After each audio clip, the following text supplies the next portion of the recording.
Keith, thanks. Happening right now, President Trump is on his way to Alaska. He departed from Joint Base Andrews around 8 o'clock this morning. When he arrives in Alaska, he will meet with Russian President Vladimir Putin in an effort to bring an end to the war in Ukraine. As NBC's Alice Barr reports today, President Trump says if all goes well today, there will be a second meeting soon, and that one would include Ukrainian President Volodymyr Zelensky. This morning, President Trump heading to Alaska to meet Russian President Vladimir Putin face-to-face in the hopes of moving a step closer to ending Russia's 3-year all-out assault on Ukraine. If it's a bad meeting, it'll end very quickly.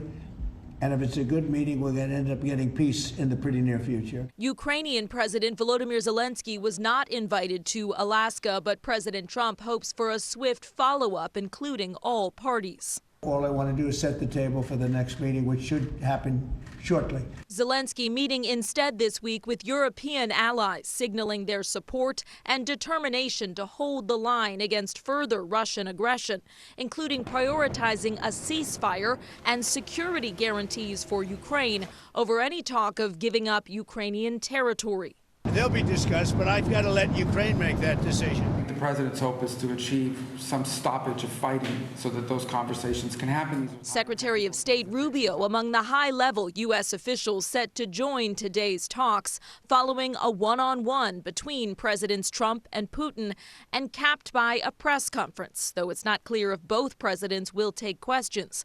During a 2018 Helsinki summit, President Trump took criticism for appearing to defer to Putin over questions about Russian meddling in the 2016 election. In recent weeks, he's sharpened his tone as Putin has defied repeated calls to stop the assault on Ukraine.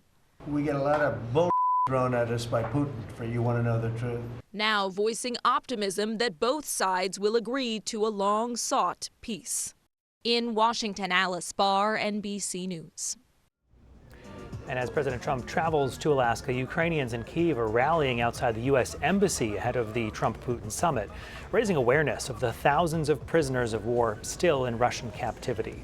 Relatives of those in Russian captivity say any talks about territorial concessions can be held only after all prisoners of war are returned.